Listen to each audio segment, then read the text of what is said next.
Bonjour et bienvenue pour notre réflexion du jour. Je m'appelle Oyenga. Aujourd'hui, nous allons parler du foyer. La pluie s'abattait sur la cour de la maison des Diarra, martelant le toit de tôle. Boubacar Diarra observait le salon plongé dans l'obscurité, le cœur battant. Aïssata, sa femme, préparait le dîner, ses gestes précis trahissant pourtant une inquiétude sourde. Depuis le matin, le silence pesait. Même les rires de Moussa, leur fils, semblaient étouffés par une présence invisible. Quelque chose rôdait dans la maison, et tous le sentaient. « Boubacar, tu as entendu ça ?» Aïssata posa sa marmite. Le plancher grinça sous le poids d'un pas que personne ne semblait avoir fait. Rien, seulement le vent et la pluie. Mais leur instinct criait le contraire. Moussa descendait l'escalier, inconscient, ses pieds nus glissant sur le bois humide. « Maman, papa, qu'est-ce qui se passe ?» Boubacar et Aïssata échangèrent un regard. Malgré les disputes de la journée, ils savaient qu'ils pouvaient compter l'un sur l'autre. Toujours. Un craquement résonna au grenier. Boubacar se figea. Aïssata le suivit, silencieuse. Le foyer n'était plus seulement un refuge. Chaque pièce, chaque meuble, chaque objet devenait un allié ou un ennemi potentiel. « Qui est là ?» cria Boubacar, mais sa voix tremblait. Aucune réponse, juste une ombre qui glissait derrière le rideau en wax. Aïssata attrapa la main de son mari. « On reste ensemble, on affronte ça ensemble. » Boubacar hocha la tête. Il savait exactement qui ferait quoi. Un bruit métallique descendit du grenier. Boubacar saisit une lampe torche artisanale et monta lentement l'escalier. Aïssata le suivit, silencieuse, chaque pas pesant comme une éternité. À mi-chemin, la lumière révéla quelque chose d'inquiétant. La fenêtre du grenier était grande ouverte, et la pluie avait laissé des traces humides sur le parquet. Quelqu'un avait pénétré dans la maison. « Quelqu'un est entré », murmura Boubacar. Aïssata hocha la tête, la peur dans les yeux. Mais aucun mot ne pouvait décrire ce qu'il ressentait. Les querelles de la journée paraissaient futiles. Ici, chaque seconde pouvait être la dernière. Moussa, en bas, pleurait doucement. Aïssata lui murmura « Reste derrière la porte, ne bouge pas. Papa et moi, on gère. » Le tonnerre gronda comme un avertissement. Boubacar scruta le grenier et aperçut un pied bouger derrière l'armoire. D'un geste rapide, il referma la porte derrière lui et prit un couteau. Aïssata se plaça de l'autre côté, prête à intervenir. Ils formaient une ligne invisible, chacun à son rôle. Le pied disparut. Mais un souffle glacé frôla leur nuque. « On ne peut pas rester là », murmura Aïssata. Boubacar acquiesça. La tension lui crispait les mâchoires. Une porte claqua en bas.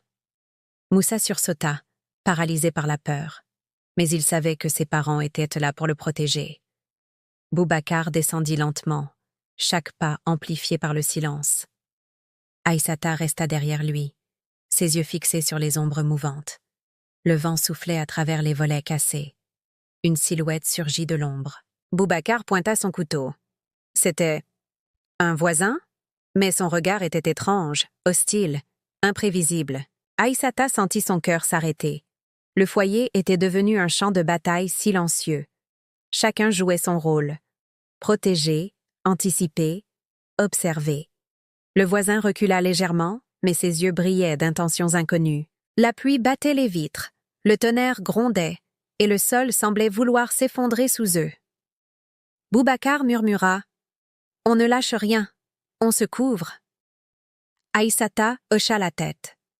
Même dans la peur, la ligne invisible entre eux tenait bon.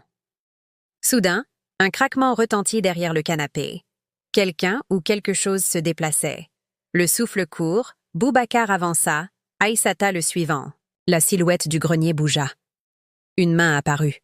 Une voix murmura « Je sais que vous êtes là. » Moussa se recroquevilla dans le coin, terrifié. Il voyait ses parents, si courageux, si unis. Malgré la peur, il savait qu'ils tiendraient leur rôle. Le voisin fit un pas en avant. Un bruit sourd derrière la porte de la cuisine attira leur attention. Quelqu'un entrait par l'arrière. Le cœur de Boubacar battait à tout rompre. Il fit signe à Aïssata de couvrir la porte. Le temps semblait s'étirer. Une ombre glissa derrière Moussa. Mais Boubacar était plus rapide. Il le prit dans ses bras et le plaça à l'abri. Aïssata repéra une silhouette près de la fenêtre. Elle attrapa un bâton solide et frappa. La silhouette recula, mais pas pour longtemps. Le vent fit vaciller la lampe torche. Le grenier grinça. Une main surgit du plafond. Boubacar et Aïssata se tenaient fermement, leurs corps tendus comme des arcs. Moussa observait, tremblant, mais confiant. Chaque craquement, chaque souffle, chaque ombre augmentait la tension. Mais la confiance entre eux demeurait. La silhouette près de la porte recula. Le voisin recula lui aussi, incertain. Les ombres s'épaississaient. Boubacar murmura. « Nous ne lâchons pas. Ensemble. Toujours. » Aïssata hocha la tête. Moussa sourit timidement derrière sa couverture. Le tonnerre éclata. La pluie redoubla. Le foyer était assiégé, mais il tenait. Chaque rôle, chaque mouvement, chaque souffle avait permis de survivre. Et dans cette nuit à Ngolo, malgré le danger, malgré la peur, malgré l'inconnu, la famille resta unie. Chaque membre savait que l'autre serait là, quoi qu'il arrive. Le foyer des Diarra n'était plus seulement une maison. Il était une forteresse de confiance, une armure contre les ombres. Même quand tout semblait s'effondrer, ils tenaient bon. Toujours ensemble, toujours vigilants, toujours prêts. Car le foyer, c'est pour le meilleur et pour le pire. Merci de nous avoir suivis pour cette réflexion. N'oubliez pas de vous abonner pour plus de contenu. À très bientôt.